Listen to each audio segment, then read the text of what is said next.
사실 여러분 에이펙스도 원래 인텔만 나왔었는데 이번에는 무려 AM 저기 알겠어요. 말 안 할게요. 말 안 할게요. 네. 죄송합니다. 네.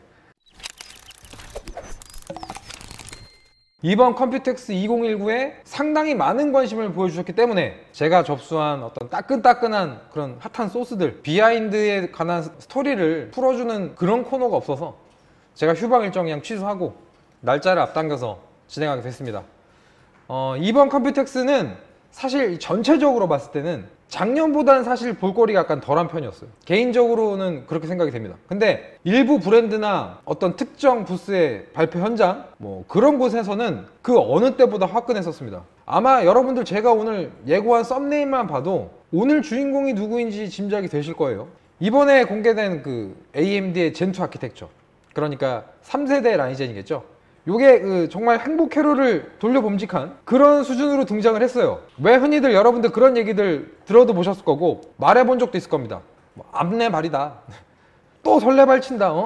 이렇게 생각할 수도 있는데 저는 각 회사에서 CPU가 나올 때마다 직접 벤치마크하고 이른바 NDA라는 것을 경험해본 리뷰어이기도 해요. 그래서 이런 직업의 특성상 아무래도 여러분들보다는 듣는 정보들이 더 많고 더 빠르게 알 수 있다 보니까 잘 나왔구나, 이 부분은 조금 아쉽구나 하는 이런 판단 기준이 이러한 촉이 조금은 더 빠르고 유리한 편입니다. 솔직하게 처음에 저도 한간에 약간 루머로 등장했던 그 젠2 아키텍처 또는 3세대 라이젠에 관한 어떤 그런 루머들을 접하면서 과연 이게 가능한 얘기인가 저 시각은 조금 너무 긍정적인 거 아닌가 이런 걱정했었거든요. 솔직히 얘기 드리면 우려가 된 게 사실인데 일단 제 개인 입장이에요. 짤막하게 제 소감을 얘기 드리자면 이번은 대격변 수준입니다. 인텔로서는 HDT 라인업의 전면 수정이 불가피할 정도로, 그리고 메인스트림 시장의 포지션까지도 다시 고려를 해야 할 정도로 아주 그냥 빅 이벤트입니다. 실제로 제가 컴퓨텍스에 가서 여러 부스를 돌면서 각 브랜드 담당자들이랑 이야기를 나누거든요. 이런 내용은 사실 라이브나 클립에 들어가진 않아요. 그냥 사담 같은 거니까 분위기가 이렇구나, 앞으로 하반기에는 이런 그림이 되겠구나 라는 감이라는 게 와요. 그런데 진짜 제가 어딜 가도요, 컴퓨텍스 난강홀이든 하얏트 호텔 쪽이든 어딜 가도 듣는 이야기의 대부분이 다 AMD였습니다.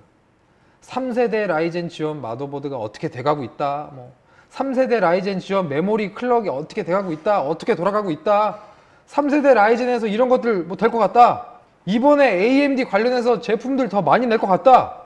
여기서 이런 것들 저런 것들 다 이야기는 해드릴 수가 없고, 이야기했다가는 제가 큰일이 나니까 그 중에서 하나만 그냥 언급해보자면, 여러분 그 에이수스에서, 보드면과 에이수스에서 본래 그 막시무스 표뮬러는 인텔 플랫폼에서만 나오던 제품이잖아요. 그런데 이번 잠깐만 저기 잠깐만요. 네, 지금 이사수 박사님이 안 된다고 이렇게 얘기를.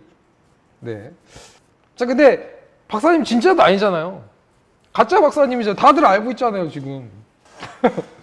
근데 저는 여러분들이 알 권리가 더 중요하다고 생각이 되니까, 사실 여러분 에이펙스도 원래 인텔만 나왔었는데 이번에는 무려 AM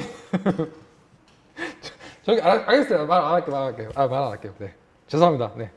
여기까지만 하겠습니다. 네. 제가 더 이상 얘기했다가는 안 될 것 같아요. 큰일 날 것 같으니까 여러분들의 알 권리를 제가 보장해주지 못하는 점, 네, 조금만 양해를 드립니다. 아무튼 정말 핫한 소식들이 엄청나게 많았었어요. 지금 제가 감시를 당하고 있는 중이라서 약간 부득이하게 돌직구의 언급은 조금 힘들 것 같고, 그래도 최대한 감시망을 피할 수 있는 어떤 단어 선택을 통해서 여러분들한테 뭔가 전달해 드리려고 노력을 하겠습니다. 자, 그럼 컴퓨텍스 타이페이 2019의 비하인드, 진짜 주인공은 AMD의 젠2였다, 본격적인 방송 시작해 보도록 하겠습니다. 젠2 아키텍처 기반의 3세대 라이젠 행복회로 얼마나 돌려볼 수 있을까? 우리가 흔히들 제품이 나오기 전에, 정체가 완전히 공개되기 전에 더 잘 나올 거야, 내 기대치를 그냥 뛰어넘는 엄청난 것이 나올 거야, 이런 긍정적인 사고를 바탕으로 앞날을 예상하는데 그걸 바로 행복회로라고 합니다. 사전적인 설명으로는 충분한 만족과 기쁨을 느낀다는 의미의 행복, 그리고 이 생체 내에서 순환하고 있는 화학 반응 경로를 의미하는 회로가 합쳐져서 행복한 상상을 하고 있는 상태를 말한다고 해요. 아마 AMD의 팬분들이라든지 굳이 AMD 팬이 아니라고 해도 CPU 시장에 경쟁을 더 활활 타오르게 되면 인텔 소비자한테도 이득인 상황이거든요. 컴퓨텍스 타이페이 2019의 AMD 발표 현장에서 리사수 박사가 공개한 정보는 여기 하단에 보시면 나와 있는 내용들입니다. 물론 이 메모리 오버클럭은 제가 단독으로 입수한 거였어요. 그 부스 내에서. 물론 이미 전파가 다 됐더라고요. 지금 아마 이 얘기 때문에 행복회로 불타고 있는 분들 계실 거예요. 근데 그 행복회로 불타지 않을 겁니다. 오늘 제가 언급을 어떻게 드릴 거거든요. 일단 새로운 7나노미터 공정이 적용이 됐고 젠2 아키텍처가 적용된 최초의 CPU예요. 3세대 라이젠이 공개가 됐습니다. 세계 최초로 PCIe 4.0 플랫폼을 지원한다고 밝혔어요. 근데 이 4.0이라는 게 CPU만 지원한다고 끝나는 게 아니라 마더보드에 박힌 PCH 칩셋이라든가 결국 플랫폼 전반적으로 조건이 만족해야 되는 것들이에요. 그러니까 한마디로 그냥 이 CPU 덜컥 산다고 끝나는 게 아닙니다, 여러분. 300 시리즈나 400 시리즈 마더보드에선 작동을 하지 않고 이후 공개된 500번대 시리즈 마더보드에서만 사용이 가능할 것이란 해석이 지배적이에요. 물론 4.0이 꼭 필요한가? 내가 꼭 4.0 써야 되나? 에 대해서는 사실 뾰족하게 말씀드릴 수 있는 부분이 아직은 없습니다. 대역폭이 증가함에 따라서 당연히 더 4.0이 좋은 환경이다라고는 판단할 수 있는데 라이젠의 단점 중에 하나였던 GPU 로드율 기억하실 거예요. GPU 로드율과 이 PCIe 4.0의 상관관계가 어떤 실마리가 풀린 게 아니기 때문에 500번대 마더보드가 반드시 필요하다 혹은 500번대 마더보드에서만 100%의 성능이 보장된다라고 볼 수는 없어요. 물론 이후에 PCIe 4.0을 공식 지원하는 그래픽 카드라든지 또는 PCIe 4.0 전용의 SSD가 발표된다면 또 이야기가 달라질 수는 있을 겁니다. AMD를 탓할 수는 없어요.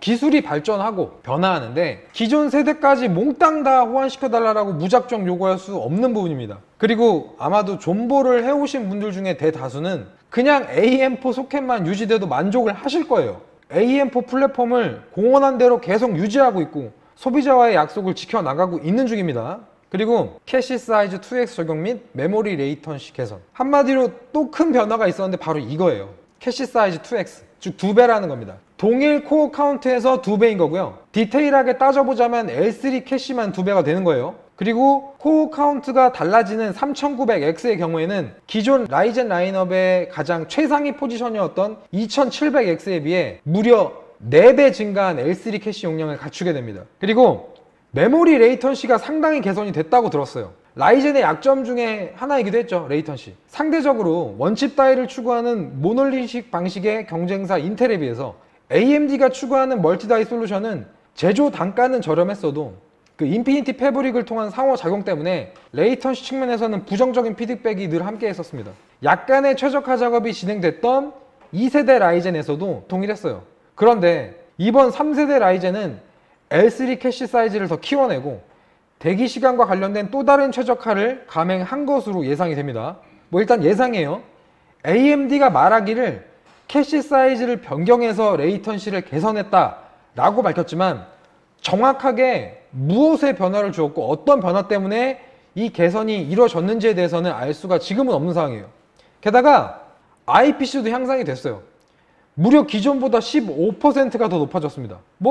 7나노미터 공정 미세화의 이점으로 인해서 여러 가지 긍정적인 변화가 올 수 있다는 건 충분히 예상된 사실이지만 AMD가 직접적으로 자신들의 IPC의 향상치를 수치적으로 공개하면서 3세대 라이젠을 언급했기 때문에 이건 그냥 오피셜이에요. 이 15% 향상은 AMD가 공언을 한 겁니다, 여러분. 그 다음에 썸네일에 나왔던 메모리 클럭에 대해서 얘기를 드릴게요. 이건 제 소스예요. 실제로 대만에 가서 브랜드 담당자분들한테 들은 얘기인데요. 어느 회사라고 제가 말씀드릴 수는 없습니다. 그저 제가 들은 거는 이미 4000까지는 쉽게 도달이 가능한 상황이고 4400까지도 무난하게 제품이 출시될 것으로 보인다라고 전달받았어요. 처음에 제가 이 소식 접하고 진짜 많이 놀랐어요. AMD는 기존에 아시겠지만 여러분 성장형이란 말 들어보셨죠? 성장형. AMD 성장형이다. 네. 성장형이란 어떤 종족 특성이 있거든요. 아마 최초의 라이젠을 예약 구매로 만져보신 분들은 제가 무슨 이야기 하는 건지 잘 아실 텐데 1800X를 저도 예약 구매를 했었고요. 처음에는 XMP 3600짜리 메모리 장착시켜도 3600은커녕 3200조차도 부팅이 안 됐고 2933으로 사용했었어요. 제가 물론 전 남자니까 풀뱅으로 메모리 오버클럭 했었습니다. 남자라면 풀뱅이죠.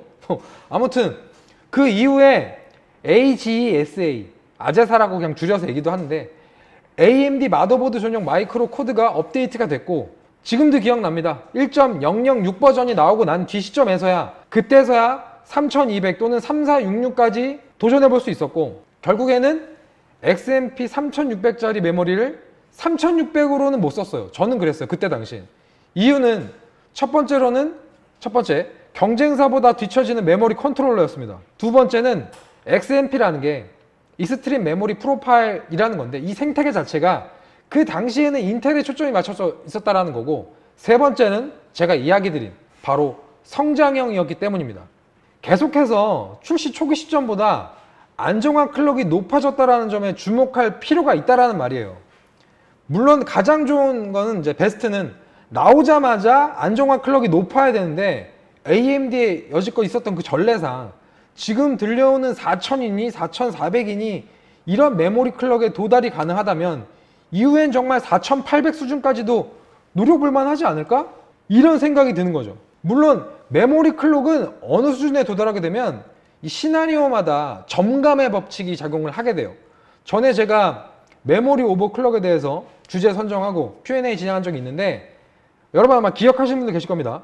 해상도가 낮을수록 그 영향력이 더 커진다고 말씀드린 적이 있어요. 그리고 대부분의 상황에선 클럭이 높아질수록 성능이 되게 선형적으로 계속 상승하진 않아요. 특히 그 4K 해상도의 게임 환경이라든지 일반적인 오피스 환경의 경우에는 유의미하게 작용하지 않았다라는 겁니다. 하지만 AMD는 IF라고 해서 인피니티 패브릭이 메모리 클럭과 동기화가 되죠.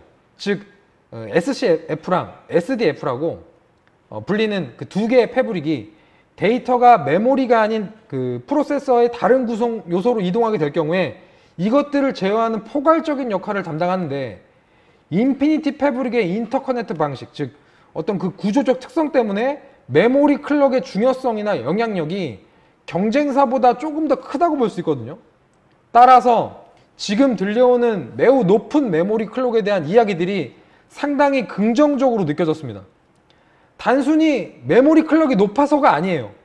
숫자만 보고 판단하는 것이 아니라 강조하지만 AMD의 이러한 구조적 특성 때문에 일종의 약간 성능의 보완장치, 성능을 더 이끌어낼 수 있는 추진장치의 역할을 제대로 해줄 수 있겠구나라는 판단에서였어요.